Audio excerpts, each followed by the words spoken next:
Hi friends, welcome to news pocket. యూపీలో షాజహాన్పూర్ అనే ఒక చిన్న పట్టణం ఉంటుంది. ఇది జనరల్గా ఒక జిల్లా హెడ్ క్వార్టర్స్ కూడా కాదు, జనరల్గా ఒక మండల కేంద్రం ఇది. ఈ మండలం కేంద్రం అయిన ఇంత చిన్న పట్టణానికి తమిళనాడు నుంచి 4 కోట్ల రూపాయలను మత మార్పిడి కోసమే ఇక్కడ స్పెండ్ చేస్తూ ఉన్నారు. అంతేకాకుండా ఒక సంస్థ అయితే ఏకంగా విదేశాల నుంచి 50 లక్షల రూపాయలు కేవలం మత మార్పిడి కోసం మాత్రమే ఈ పట్టణానికి సేకరించి పెట్టింది. తద్వారా ఈ పట్టణంలో భారీ ఎత్తున మత మార్పిడులకు క్రైస్తవ ముఠాలు ప్రయత్నాలు చేస్తూ ఉన్నాయి అని తాజాగా యూపీ పోలీసులు గుర్తించారు. తాజాగా పోలీసులు నిర్వహించిన ఆపరేషన్లో 4గురిని అరెస్టు చేశారు. ఇదే కాకుండా జూలైలో కూడా ఇదే విధంగా కొంతమంది ముఠాలకు సంబంధించిన వ్యక్తులను అరెస్టు చేశారు. తాజాగా అరెస్టు చేసిన వారి నుంచి ఏకంగా 200 మందిని మతం మారకుండా పోలీసులు కాపాడగలిగారు. అయితే షాజహాన్పూర్ను క్రైస్తవ మత మార్పిడి ముఠాలు ఎందుకు ఇంత పెద్ద ఎత్తున టార్గెట్ చేశాయి? ఒక చిన్న పట్టణానికి ఏకంగా 4.5 కోట్ల రూపాయలను ఎందుకు స్పెండ్ చేస్తూ ఉన్నాయి? ఈ షాజహాన్పూర్కు ఉన్న ఇంపార్టెన్స్ ఏమిటి? అండ్ ఈ ముఠాలు భారతదేశ వ్యాప్తంగా ఎంత పెద్ద ఎత్తున పనిచేస్తూ ఉన్నాయి అనే విషయాలను మనం ఈ వీడియోలో తెలుసుకుందాం. అంతకంటే ముందు ఈ వీడియోను లాస్ట్ వరకు చూడండి. ఇందులోని కంటెంట్ కనుక మీకు నచ్చినట్లయితే ఖచ్చితంగా మా ఛానల్ను సబ్స్క్రైబ్ చేసుకుని బెల్ ఐకాన్ను క్లిక్ చేయడం అస్సలు మర్చిపోద్దు. ఇక డీటెయిల్స్లోకి వెళ్తే, జనరల్గా యూపీలో షాజహాన్పూర్ అనేది చాలా చిన్న పట్టణం. ఒక చిన్న పట్టణానికి ఇంత పెద్ద ఎత్తున డబ్బులను వెచ్చించడాన్ని చూస్తూ ఉంటే అక్కడ హిందూ సంఘాలకు అనుమానం వచ్చింది. ముఖ్యంగా విహెచ్పి కార్యకర్త అయిన అశ్నీల్ సింగ్ అనే వ్యక్తి దీనిపై కీలకంగా దృష్టి సారించారు.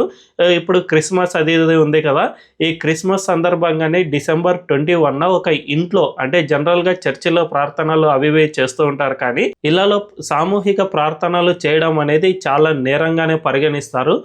ఇది కూడా వీళ్ళు పట్టించుకోకుండా ఒక ఇంట్లో ఏకంగా 200 మంది గుమిగూడటం, అక్కడ ప్రార్థనలు చేస్తూ ఉండడం. అంతేకాకుండా ఈ 200 మందిలో చాలా మంది హిందువులు ఉండటాన్ని విహెచ్పి నేత గుర్తించారు. దీంతో వెంటనే పోలీసులకు సమాచారం ఇవ్వగా పోలీసులు వెంటనే యాక్షన్ ప్లాన్లోకి దిగడంతో అక్కడ 4 నిర్వాహకులను అరెస్ట్ చేశారు. వీళ్ళపై ఎఫ్ఐఆర్లు సైతం దాఖలు చేశారు. అయితే ఇలాంటి ఘటనలు ఇదే తొలిసారి కాదు. సరిగ్గా ఈ ఏడాది జూలైలో కూడా ఇలాంటి ఘటనలు చాలానే జరిగాయి. ఈ మొత్తం ఘటనలకు సంబంధించిన ఎఫ్ఐఆర్లను మొత్తం ఓపీ ఇండియా అనే వెబ్సైట్ పరిశీలన చేసింది. ఈ పరిశీలనలో పెద్ద ఎత్తున నిధులను స్పెండ్ చేసినట్లు ఓపీ ఇండియా గుర్తించింది. ఈ కథనం ప్రకారం ఏకంగా తమిళనాడు నుంచి ఈ ముఠాలు 4 కోట్ల రూపాయలను జస్ట్ షాజహాన్పూర్ అనే పట్టణానికే స్పెండ్ చేసినట్లు గుర్తించారు. అంతేకాకుండా మిషన్ అప్హోల్డర్ ట్రస్ట్ అనే ఒక సంస్థ విదేశాల నుంచి 53 లక్షల రూపాయలను ఎఫ్సిఆర్ఏ నిబంధనలకు అనుసరించి ఈ డబ్బులను సేకరించారు. ఆ తర్వాత వీటిని అక్రమంగా ఈ మత మార్పిడి కోసం అక్కడ ఉపయోగిస్తూ ఉన్నారు అనేది కూడా ఈ ఎఫ్ఐఆర్ల ద్వారా తెలుస్తుంది. దీనంతటిని చూస్తూ ఉంటే షాజహాన్పూర్ పట్టణాన్ని క్రైస్తవ మత మార్పిడి ముఠాలు ఎంత పెద్ద ఎత్తున టార్గెట్ చేసుకున్నాయో అర్థమవుతుంది. ఒకవేళ ఈ ప్రాంతాన్ని కనుక మత మార్పిడి చేస్తే దాని ద్వారా చుట్టుపక్కల ప్రాంతాలన్నిటికీ కూడా ఇంపాక్ట్ చేసే విధంగా, ముఖ్యంగా మండల కేంద్రంలో ఎక్కువగా మత మార్పిడులు జరిగితే చుట్టుపక్కల గ్రామాల్లో కూడా దాని ఇంపాక్ట్ ఉంటుంది అనే ఉద్దేశంలో భాగంగానే ఈ ముఠాలు ఎక్కువగా షాజహాన్పూర్ అనే ప్రాంతాన్ని టార్గెట్గా చేసుకున్నాయి. అయితే ఇప్పుడు బయటపడింది ఈ ప్రాంతం మాత్రమే, బయటపడనివి ఇంకా చాలానే ఉన్నాయి. ముఖ్యంగా పోలీసులు యూపీలోనే ఇంత బాగా ఎందుకు యాక్షన్ తీసుకుంటూ ఉన్నారు అంటే, ఆ రాష్ట్రంలో మత మార్పిడులను నిరోధించే విధంగా ఒక చట్టం అనేది ఉంది. ఇది 2021లో యోగి గవర్నమెంట్ తీసుకువచ్చింది. దీని ప్రకారం ఎవరైనా కూడా బలవంతపు మత మార్పిడులు లేదంటే ప్రలోభాలతో మత మార్పిడులు చేస్తే ఏకంగా వాళ్లకు 3 సంవత్సరాల నుంచి 10 సంవత్సరాల వరకు జైలు శిక్ష విధించే విధంగా అక్కడ చట్టాలు ఉన్నాయి. ఎవరిని కూడా మీకు డబ్బులు ఆశ చూపి, లేకపోతే మీకు ఇది జరిగితే భవిష్యత్తులో ఇది అవుతుంది అని చెప్పడం, మీకు డబ్బులు వస్తాయి అని చెప్పడం, లేదంటే ఇట్లా నూనె పూసుకుంటే మీకు అన్ని రోగాలు నయమవుతాయి, లేదంటే ప్రార్థన ద్వారా చాలా రోగాలు, క్యాన్సర్ లాంటి పెద్ద పెద్ద రోగాలు కూడా నయమవుతాయి, ఈ విధంగా చెప్పి ప్రలోభపెట్టి వాళ్ళను మత మార్పిడి చేయడం అనేది చాలా నేరంగా యూపీలో పరిగణిస్తారు. ఇలాంటి చట్టాలు దేశంలో కొన్ని రాష్ట్రాల్లో మాత్రమే ఉన్నాయి. సో అలాంటి రాష్ట్రాల్లో యూపీ కూడా ఒకటి. అందువల్లనే అక్కడి పోలీసులు దీనిపై పెద్ద ఎత్తున యాక్షన్ ప్లాన్లోకి దిగారు. వెనువెంటనే స్పందించడం ద్వారా ఈ షాజహాన్పూర్లో జరుగుతున్న మత మార్పిడి ముఠాలను మొత్తం ఇప్పుడు అరెస్టులు చేస్తూ ఉన్నారు. ఇప్పటికే ఆ ప్రాంతంలో 10కి పైగా ఎఫ్ఐఆర్లు దాఖలయ్యాయి. అంటే ఆ ప్రాంతాన్ని క్రైస్తవ మత మార్పిడి ముఠాలు ఎంత పెద్ద ఎత్తున టార్గెట్గా చేసుకున్నాయో అర్థం చేసుకోవచ్చు. దీన్ని బట్టి చూసుకుంటే యూపీ పోలీసులు సరైన టైంలో సరైన యాక్షన్ ప్లాన్ తీసుకోవడం వల్ల మాత్రమే ఆ రాష్ట్రంలో షాజహాన్పూర్లో జరుగుతున్న ఈ పెద్ద ఎత్తున కుట్ర అనేది బయటపడింది. అయితే జస్టిస్ షాజహాన్పూర్కు మాత్రమే ఇలాంటి పరిస్థితి పరిమితం కాలేదు. యావత్ భారతదేశ వ్యాప్తంగా ఈ విధంగా పెద్ద ఎత్తున నిధులను వెచ్చించి అండ్ కొంతమందికి డబ్బులను ప్రలోభం పెట్టి మరి మత మార్పిడులు అనేవి చాలా ఎక్కువగానే జరుగుతూ ఉన్నాయి. ఇవి యావత్ భారతదేశ వ్యాప్తంగా జరుగుతూ ఉన్నా కూడా కొన్ని రాష్ట్రాల్లో ఈ విధంగా మత మార్పిడిని అడ్డుకోవడానికి పటిష్టమైన చట్టాలు లేకపోవడం వల్లే ఇలాంటి సమస్య అనేది ఏర్పడుతుంది. అంతేకాకుండా పోలీసులు కూడా ఎప్పుడైనా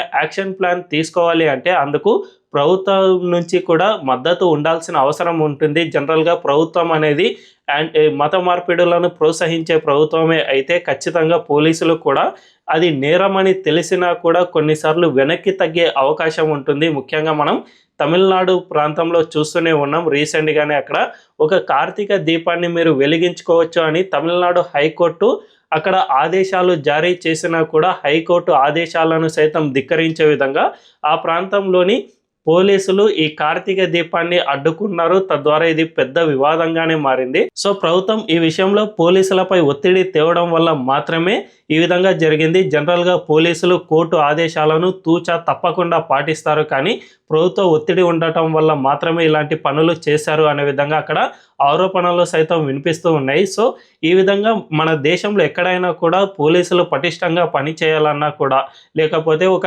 నేరాన్ని నేరంగానే గుర్తించి వాళ్ళపై పూర్తి స్థాయిలో యాక్షన్ ప్లాన్ తీసుకోవాలన్నా కూడా ఆ రాష్ట్ర ప్రభుత్వం నుంచి పూర్తి స్థాయి మద్దతు ఉండాల్సిన అవసరం ఉంటుంది. సో యూపీలో మనం చూసుకుంటే సీఎం యోగి ఆదిత్యనాథ్ హయాంలో మత మార్పిడులకు వ్యతిరేకంగా ఎంత పటిష్టంగా ఎంత కఠినంగా ఉన్నారో మనం అర్థం చేసుకోవచ్చు. అందువల్లనే ఆ రాష్ట్రంలోని పోలీసులు ఎప్పటికప్పుడు దీనిపై కంప్లైంట్ రాగానే వెంటనే యాక్షన్ ప్లాన్ తీసుకోవడానికి సిద్ధమవుతున్నారు. అందువల్లనే ఇంత పెద్ద ఎత్తున అరెస్టులు అండ్ ఎఫ్ఐఆర్లు నమోదవుతూ ఉన్నాయి. దీనిపై కోర్టులకు వెళ్ళినా కూడా కొంతమంది పాస్టర్లకు ఎవరైతే జూలైలో అరెస్ట్ అయ్యారో వాళ్ళకి ఇప్పటి వరకు బెయిల్ దొరకడం లేదు. కోర్టులు పదే పదే బెయిల్ సైతం నిరాకరిస్తున్నాయి. అంటే అక్కడి పోలీసులు ఎంత పటిష్టంగా పని చేస్తున్నారో అర్థం చేసుకోవచ్చు. సో ఇలాంటి పరిస్థితులు అండ్ యూపీలో ఉన్న ఈ మత మార్పిడి నిరోధక చట్టం యావత్ భారతదేశ వ్యాప్తంగా వచ్చినప్పుడే మన దేశవ్యాప్తంగా జరుగుతున్న ఈ మత మార్పిడులను అడ్డుకునేందుకు అవకాశం ఉంటుంది. హిందూ సంఘాలు కూడా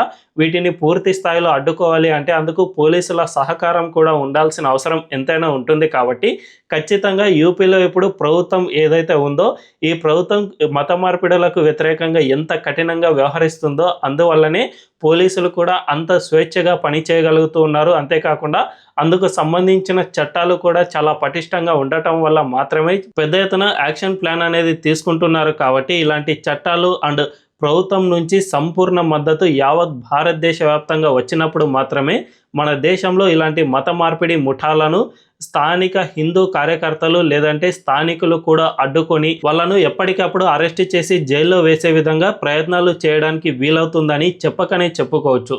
మరి ఈ వీడియోపై మీ అభిప్రాయం ఏంటో కామెంట్ల రూపంలో తెలియజేయండి. అండ్ ఈ వీడియో కనుక మీకు నచ్చినట్లయితే ఖచ్చితంగా మా ఛానల్ను సబ్స్క్రైబ్ చేసుకోండి అండ్ బెల్ ఐకాన్ క్లిక్ చేయడం అస్సలు మర్చిపోవద్దు. Thank you.